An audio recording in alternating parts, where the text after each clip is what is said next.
चलो हेडिंग देना properties of determinant. इसमें फर्स्ट प्रॉपर्टी हमारा property number 1,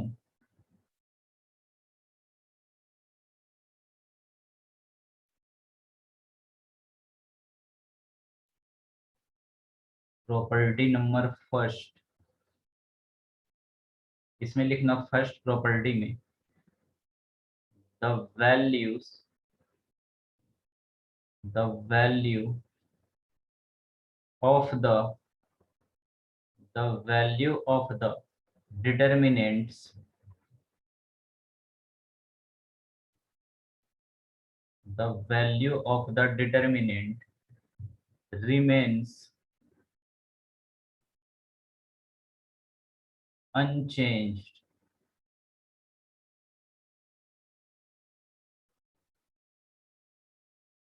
the value of determinant remain unchanged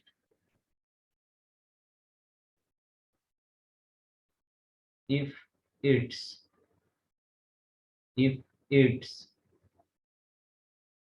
rows and columns are interchanged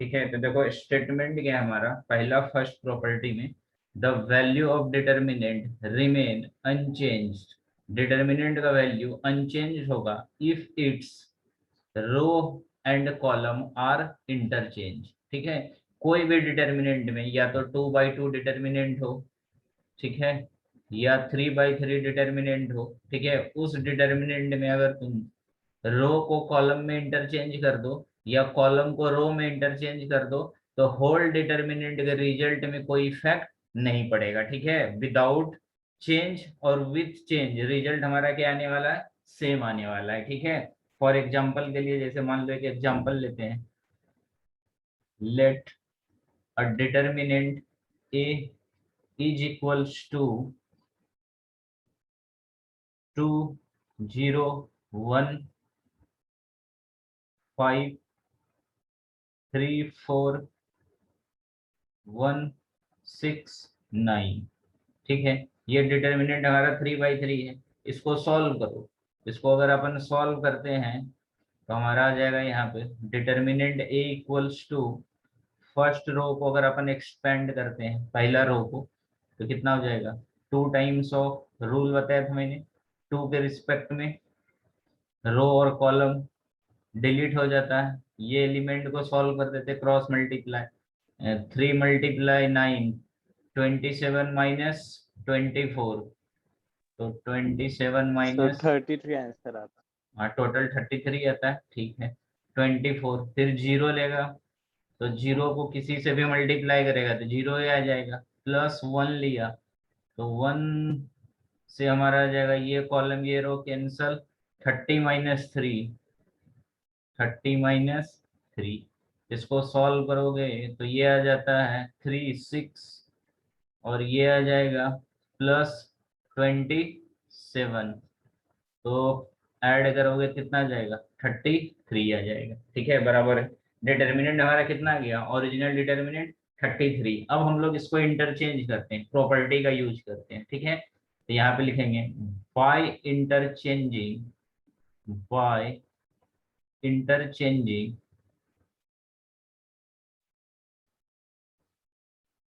by interchanging row and column rows and columns,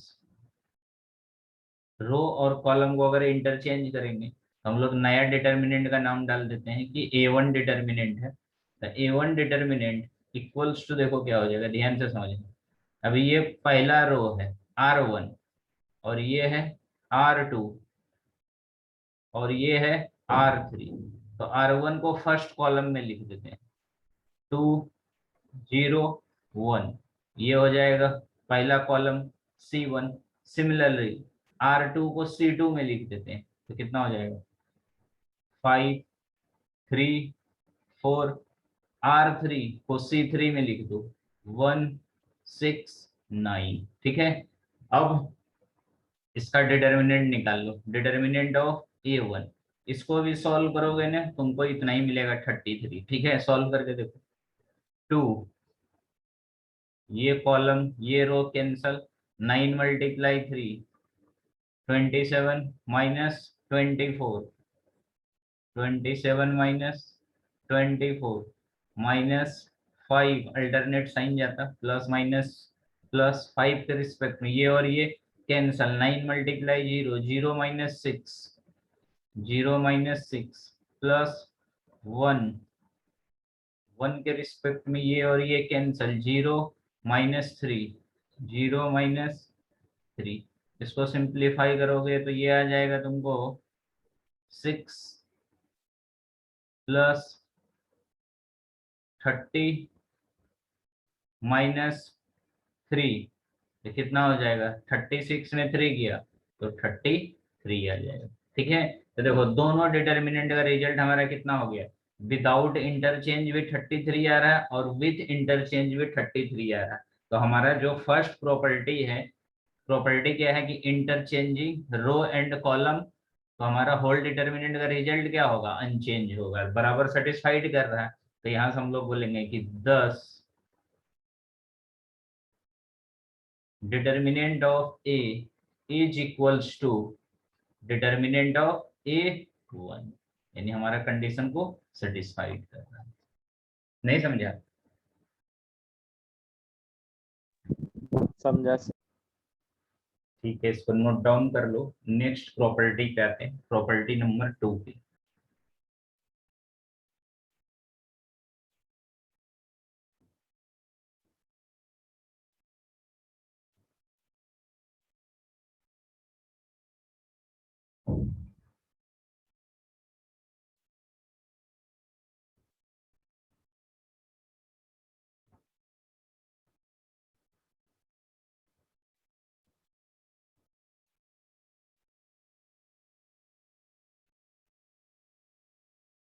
लिख के होगा तो बताना।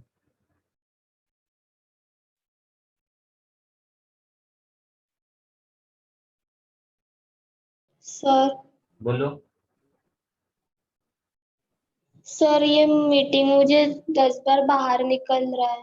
ऐसा कैसे? सर अभी 2 बार निकल चुकी हूँ मैं बाहर। अपने आप जा रहे क्या? हाँ सर। नेटवर्क बराबर है क्या तुम्हारी तरफ? हाँ सर। फिर तो नहीं होना चाहिए ऐसा। सर वो निकाल रहा अपने आप और अपने आप ही ज्वाइन हो रहा।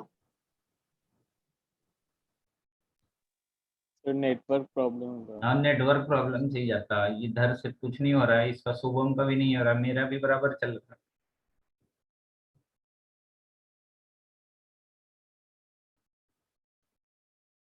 लिख लिया सर। ठीक है, देखो प्रॉपर्टी नंबर 2 सेकंड प्रॉपर्टी है।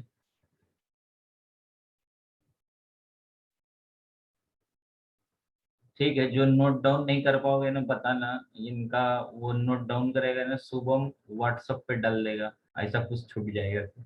ठीक है, हाँ सर। तो प्रॉपर्टी नंबर 2 लिखना second.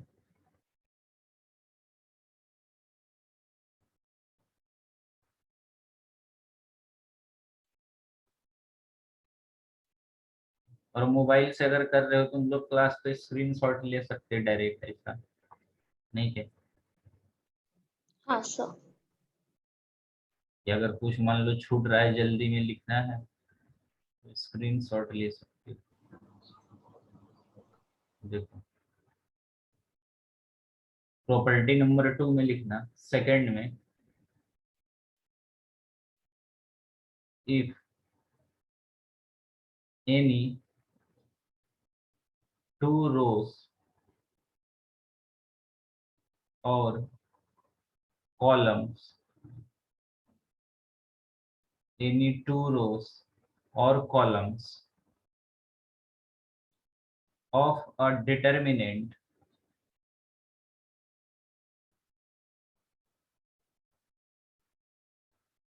are interchanged, are interchanged,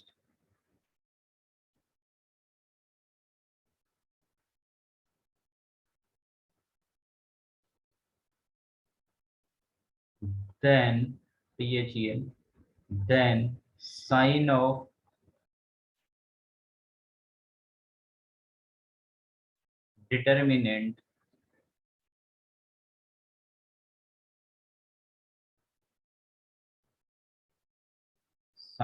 determinant changes.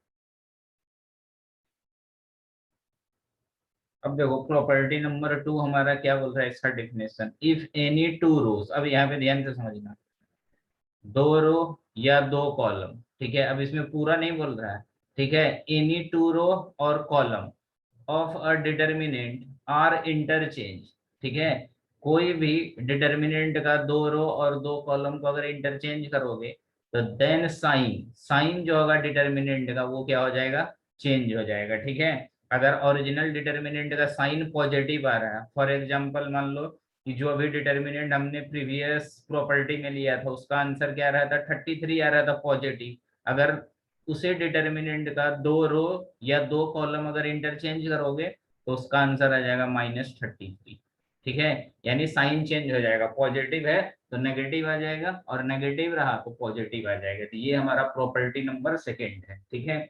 For example वही सेम प्रॉपर्टी लेते हैं अपन, सॉरी सेम एग्जाम्पल लेते हैं, तो let determinant of A is equals to, same example लेते हैं, 2 0 1 5 3 4 1 6 9, ठीक है। अभी जस्ट हमने ये डिटर्मिनेंट को सॉल्व किया था, आंसर कितना आया था, 33 आया था, ठीक है। Now interchange,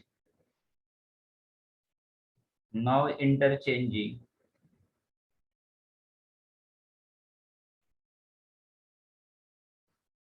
any two row, तो कोई भी दो रो को चेंज कर रहे हैं, मान लो कि R1 इंटरचेंज R2, ठीक है, R1 और R2 को इंटरचेंज कर रहे हैं, इंटरचेंज मतलब दोनों साइड एरो रहता है, ठीक है। तो we have determinant of A is equals to, हमारा ए डिटर्मिनेंट हो जाएगा, ये हमारा R1 है और ये R2 है, इसी दो रो को चेंज कर रहे हैं, R2 ऊपर चला जाएगा और R1 नीचे आ जाएगा, तो हमारा आ जाएगा 5 3 4 2 0 1, R3 एज इट इज रहेगा, इसमें नो चेंज, ठीक है। तो 1 6 9, तो होल डिटर्मिनेंट का जो रिजल्ट आएगा इसको सॉल्व करोगे, सॉल्व ही करते हैं अपन, इसका डिटर्मिनेंट कितना आ जाएगा, 5 टाइम्स ऑफ ये कॉलम रो कैंसल, 0 -6 -3, ये कॉलम ये रो कैंसल, 18 -1 +4, 4 के रिस्पेक्ट में 12 -0 -30 -51 +48, तो देखो इसको सिंप्लीफाई करोगे ना तो -33 आ जाएगा, ठीक है। तो ओरिजिनल डिटर्मिनेंट का रिजल्ट हमारा +33 है, और दो रो को जब हमने इंटरचेंज किया R1 और R2 को, तो देखो हमारा रिजल्ट क्या गया, नेगेटिव आ गया, यानी पहले पॉजिटिव था अब नेगेटिव आ गया, तो साइन चेंज हो रहा है, तो बराबर हमारा प्रॉपर्टी को क्या हो रहा है, सेटिस्फाइड कर रहा है, तो हम लोग यहाँ से बोलेंगे कि 10 determinant of A is equals to minus determinant of A 1, ये हमारा प्रॉपर्टी नंबर 2 को सेटिस्फाइड कर रहा है, ठीक है। यहाँ तक समझ गया, इसमें कोई डाउट है तो पूछो। नहीं सर। ठीक है, इसको नोट डाउन कर लो।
सर लिख लिया।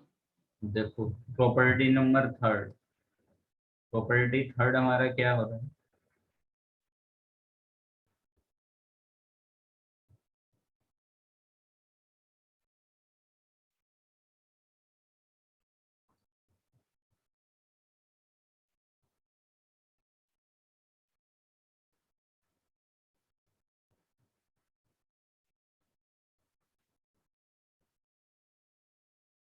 प्रॉपर्टी थर्ड का स्टेटमेंट लिखना। If any two row, if any two rows, if any two rows or column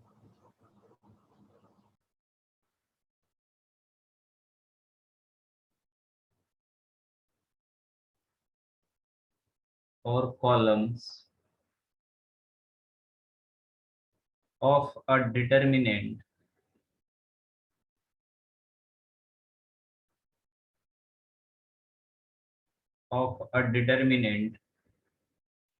are identical,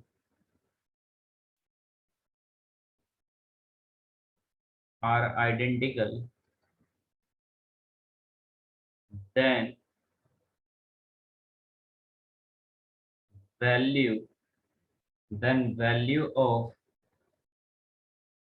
determinant, value of determinant is zero, value of determinant is zero।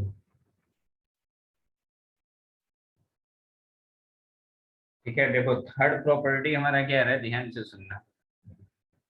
Property number third जो है उसमें बोल रहा है कि if any two रो, ठीक है, if any two row और कॉलम, टू रो या column of a determinant are identical, ठीक है, कोई भी डिटरमिनेंट में कोई भी दो रो और कॉलम अगर आइडेंटिकल हो, आइडेंटिकल मतलब same same, corresponding element same है, तो देन डिटरमिनेंट, डिटरमिनेंट का रिजल्ट क्या हो जाएगा, जीरो हो जाएगा। ठीक है, तो जब भी ऐसा डिटरमिनेंट दिखा अपने को कि जिसका दो रो या दो कॉलम आइडेंटिकल है, तो डिटरमिनेंट को सॉल्व करने की जरूरत नहीं है। By using property of determinant whole result of determinant क्या आ जाएगा, जीरो आ जाएगा। ठीक है, ये चीज ध्यान में रखना। ठीक है, तो हम लोग फॉर एग्जांपल देखते हैं कि कोई एक डिटरमिनेंट लिख रहा हूं मैं, फॉर एग्जांपल के लिए लिखूं कि let determinant of A is equals to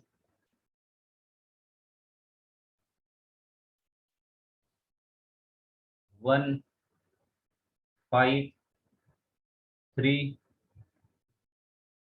6 2 4 1 5 3। ठीक है, अब जरा ध्यान से देखना, पहला first row and third row दोनों क्या है, आइडेंटिकल है, यानी सेम है, 1 1 5 5 3 3। ठीक है, तो कोई भी दो रो या दो कॉलम आइडेंटिकल रहा तो होल डिटरमिनेंट का रिजल्ट क्या आ जाएगा, जीरो आ जाएगा, डायरेक्ट प्रॉपर्टी से। ठीक है, तुम इसको सॉल्व भी करोगे ना तो जीरो आएगा। सॉल्व करके देखो, अगर मान लो अपन इसको सॉल्व करेंगे, determinant of A is equals to 1 के रिस्पेक्ट में, ये कॉलम और row cancel, 6 minus 20, 6 minus 20 minus 5, 5 के रिस्पेक्ट में 18 माइनस 4 प्लस 3 के रिस्पेक्ट में 30 माइनस 2। इसको सिंप्लीफाई करोगे तो देखो कितना आ जाएगा, -14 प्लस 80, और ये आ जाएगा 28 मल्टीप्लाई 3, कितना हो जाएगा 56। इसको बराबर ऐड करोगे और सब्ट्रैक्ट करोगे तो हमारा कितना आ जाएगा, ये माइनस है, सॉरी 1 मिनट, ये माइनस है, ये प्लस है, अच्छा 1 मिनट साइन चेक करते हैं। ये आ जाएगा तुमको -14 और ये आ जाएगा 80, आ गया सर 0। 0 है ना बराबर, 1 मिनट, ये आएगा माइनस, और ये कैलकुलेशन मिस्टेक है मेरे को लगता है, 27 × 3 तो ये कितना आता है 96, ये आएगा तुमको 96। सर 14/570 आता, 14/, -14 फिर माइनस, अच्छा ये माइनस करेंगे ना बराबर, -14 70 आएगा ये। -17 आता, हाँ -17 आएगा बराबर, और ये कितना था 74, हाँ 74 बराबर, 74 आ रहा है क्या, 28 सर मल्टी, 84 हाँ 84 आ रहा है, सॉरी, ये आ जाएगा तुमको -84 + 84, तो यानी फाइनल रिजल्ट हमारा 0 आना चाहिए। ठीक है, कैलकुलेशन एक बार चेक कर लेना। तो प्रॉपर्टी नंबर 2 क्या है कि एनी 2 रो और 2 columns are identical then whole determinant is 0। ठीक है, तो डिटर्मिनेंट का रिजल्ट हमारा 0 आएगा। तो ये सॉल्व करने की जरूरत नहीं है, ये प्रॉपर्टी हम लोग क्यों पढ़ रहे हैं, क्योंकि जब हम लोग पेपर में क्वेश्चन सॉल्व करेंगे तो प्रॉपर्टी का हेल्प से हम लोग डिटर्मिनेंट का डायरेक्ट रिजल्ट लिखेंगे। ठीक है, उससे हमारा क्या होता है कि कैलकुलेशन काफी कम हो जाता है और रिजल्ट बहुत आसानी से निकलता है। इसीलिए हम लोग डिटर्मिनेंट का ये सारा प्रॉपर्टी पढ़ रहे हैं, अदरवाइज प्रॉपर्टी पढ़ के कोई फायदा ही नहीं है जब ऐसा सॉल्व ही करना रहा। ठीक है, इसीलिए हम लोग डिटर्मिनेंट का प्रॉपर्टी पढ़ रहे हैं। ठीक है, ये है हमारा प्रॉपर्टी नंबर 3। ठीक है, इसको समझ गया, इसमें कोई डाउट है? नहीं सर। ठीक है, नेक्स्ट प्रॉपर्टी में हम लोग आते हैं, प्रॉपर्टी नंबर 4। नेक्स्ट हेडिंग देना property number 4।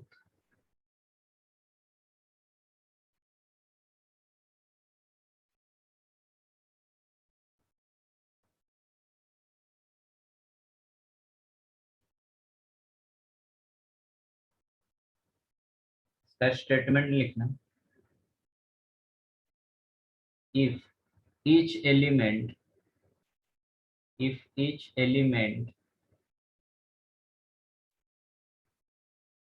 of a row or column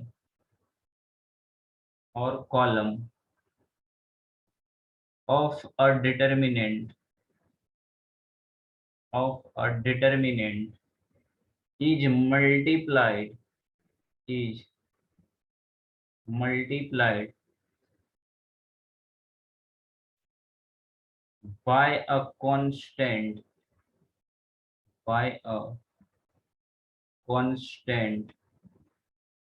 k, any constant k, then its value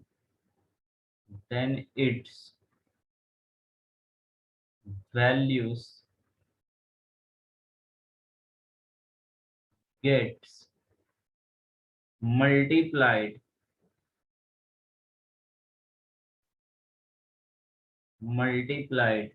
by k, ठीक है, तो ध्यान से प्रॉपर्टी को समझना। क्या बोलता है कि इफ ईच एलिमेंट ऑफ रो या कॉलम, ठीक है, कोई भी रो या कॉलम के हर एक एलिमेंट में of a determinant is multiplied by a constant के, ठीक है, कोई भी रो या कॉलम में हर एक एलिमेंट में कांस्टेंट के से मल्टीप्लाई होता है, तो then its value get multiplied by के। ठीक है, यानी उसका जो रिजल्ट आएगा वो रिजल्ट सेम नंबर को के से मल्टीप्लाई कर देगा। ठीक है, फॉर एग्जांपल के लिए जैसे मान लो कि एक डिटर्मिनेंट लिया था फर्स्ट एग्जांपल में, तो हमारा रिजल्ट आया था 33। ठीक है, अब हम लोग उसी डिटर्मिनेंट को मान लो R1 को पहला रो से फर्स्ट रो को हम लोग मल्टीप्लाई करते हैं R1 को कोई कांस्टेंट से, मान लो 3 से मल्टीप्लाई किया R1 को, 3 मल्टीप्लाई R1, ठीक है। तो इसका जो रिजल्ट आएगा ना, तो रिजल्ट क्या आएगा, पुराना वाला डिटर्मिनेंट का रिजल्ट 33 था, तो 33 मल्टीप्लाई 3 इज इक्वल्स टू कितना हो जाएगा, 99, ठीक है। यानी जो भी हमारा रिजल्ट आएगा वो रिजल्ट क्या होगा, k टाइम्स मल्टीप्लाइड में आ जाएगा, ठीक है। तो फॉर एग्जांपल के लिए जैसे देख लो, फॉर एग्जांपल के लिए कि let determinant of a is equals to, determinant of a हमारा 2 0 1 5 3 4 1 6 9, ठीक है। ये डिटर्मिनेंट है, इसको सॉल्व करोगे तो आंसर आ जाता है हमारा 33, ठीक है।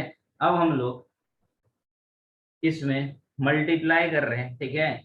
कोई भी एक रो को मान लो मल्टीप्लाई कर रहे हैं, ठीक है, जिसके नीचे लिखना first row, now each element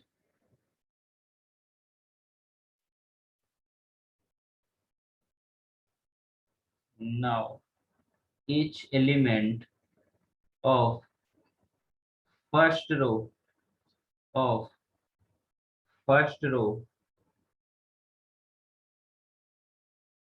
of determinant A of determinant A is multiplied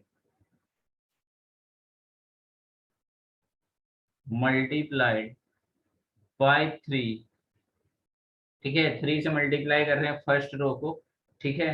तो हमारा नया डिटर्मिनेंट जो बन जाएगा उसका नाम डाल देते A1 इक्वल्स टू, ध्यान से समझना, ये हमारा क्या था, फर्स्ट रो, ठीक है। इसको 3 से मल्टीप्लाई कर रहे हैं, कितना हो जाएगा, 2 मल्टीप्लाई 3, 0 मल्टीप्लाई 3 1।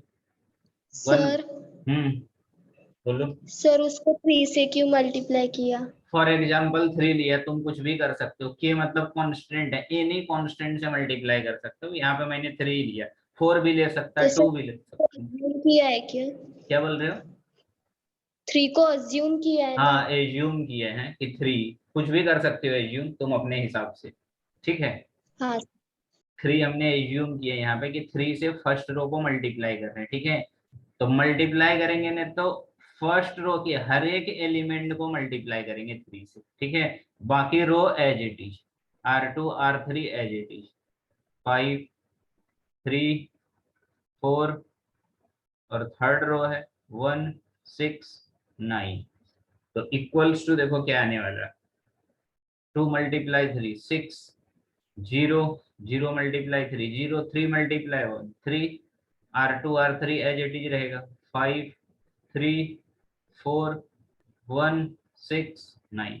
नया जो डिटर्मिनेंट है A1 वो क्या बन गया, ये वाला डिटर्मिनेंट बन गया। अब थोड़ा सा ध्यान देना, डिटर्मिनेंट और मैट्रिसेस में यही डिफरेंस है कि अगर यही कांस्टेंट के को अगर मैट्रिसेस में मल्टीप्लाई करते तो ये के जो है ना, मैट्रिसेस के अंदर जितने भी एलिमेंट्स था, कोई भी रो कोई भी कॉलम है, वो सभी से मल्टीप्लाई होता था, ठीक है। तो ये चीज ध्यान रखना, लेकिन डिटर्मिनेंट में ऐसा नहीं होता है, ठीक है। जब भी मल्टीप्लाई करने के लिए बोलेगा, या तो सेपरेट बोलेगा कि एक रो में करो या एक कॉलम में करो, ठीक है। इसमें ऐसा कोई रूल नहीं है कि के से मल्टीप्लाई करेंगे तो होल डिटर्मिनेंट के एलिमेंट को मल्टीप्लाई कर देगा, जबकि मैट्रिसेस में ऐसा नहीं होता था। मैट्रिसेस में जब भी तुमको मल्टीप्लाई करना रहा तो मैट्रिसेस के अंदर जितने भी एलिमेंट्स है वो सारा एलिमेंट में मल्टीप्लाई होता है, लेकिन डिटर्मिनेंट में ऐसा जरूरी नहीं है। रिक्वायरमेंट के हिसाब से अपने को अगर फर्स्ट रो में मल्टीप्लाई करना है तो फर्स्ट रो में ही मल्टीप्लाई कर सकते हैं, और अगर थर्ड रो में करना है तो थर्ड रो में भी कर सकते हैं।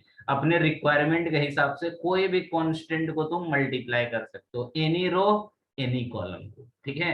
जब इसको मल्टीप्लाई किया, इसको सॉल्व करो, तो इसको सॉल्व करोगे तो देखो कितना आंसर आता है, तो देखो 33 मल्टीप्लाई 3, तुम लोग इसको सॉल्व करो तो तुमको आ जाएगा आंसर इसका बराबर 3 टाइम्स ऑफ 33, यानी इसका आंसर आ जाएगा 99 आ जाएगा, ठीक है। यानी जो ओरिजिनल रिजल्ट था उससे 3 टाइम्स ज्यादा रिजल्ट आएगा, ठीक है। क्यों? क्योंकि 3 से हम लोग मल्टीप्लाई कर रहे हैं, हमारा कांस्टेंट 3 है, इसीलिए जो नया मैट्रिसेस बनेगा उसका result 3 times of original matrices आ जाएगा। नहीं समझा? ये था हमारा प्रॉपर्टी नंबर 4। यहां से आ जाएगा 10 determinant of A1 is equals to 3 times of determinant of A। तो हमारा ये फाइनल रिजल्ट आ जाएगा। ठीक है, इसमें कोई डाउट है तो पूछो।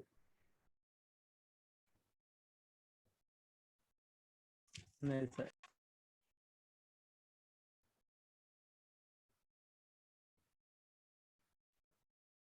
तुमको वंशी का है डाउट? नहीं सर। ठीक है, नेक्स्ट प्रॉपर्टी में आते हैं, प्रॉपर्टी नंबर 5।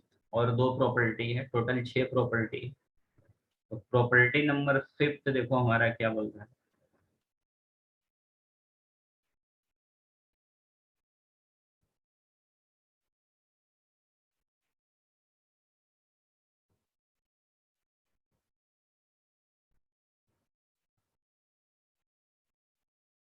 इसका स्टेटमेंट लिखना प्रॉपर्टी 5 का। इफ सम और all element or all element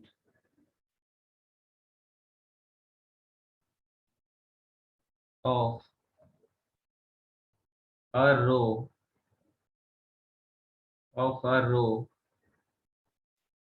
or a column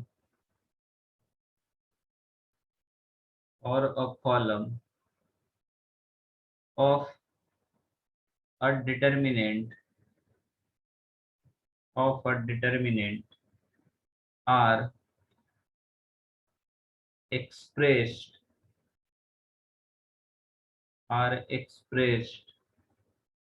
as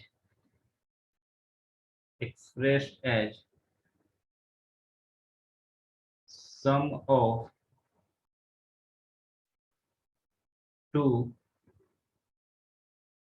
or more terms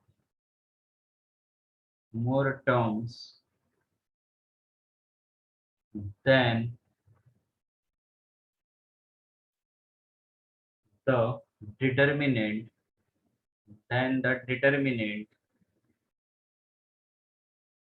can be expressed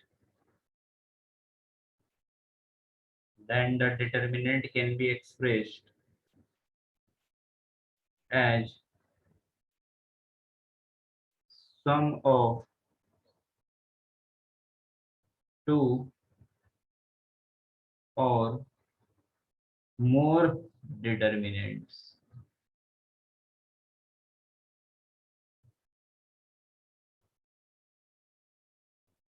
ठीक है, देखो ये प्रॉपर्टी क्या है, पहले मैं डायरेक्ट एक एग्जांपल लेके समझाता हूँ, फिर प्रॉपर्टी पे आते हैं, तो डायरेक्ट तुमको समझ जाएगा ये थ्योरी क्या बोल रहा है। फॉर एग्जांपल में देखो, लेट एक डिटर्मिनेंट ले लेते हैं अपन। Determinant of A is equals to A1 plus alpha 1 A2 sorry A1 plus lambda 1 A2 plus lambda 2 A3 plus lambda 3 B1 B2 B3 C1 C2 C3। ठीक है, ये डिटर्मिनेंट दिया है। ठीक है, तो क्या बोल रहा है, ध्यान से सुनना।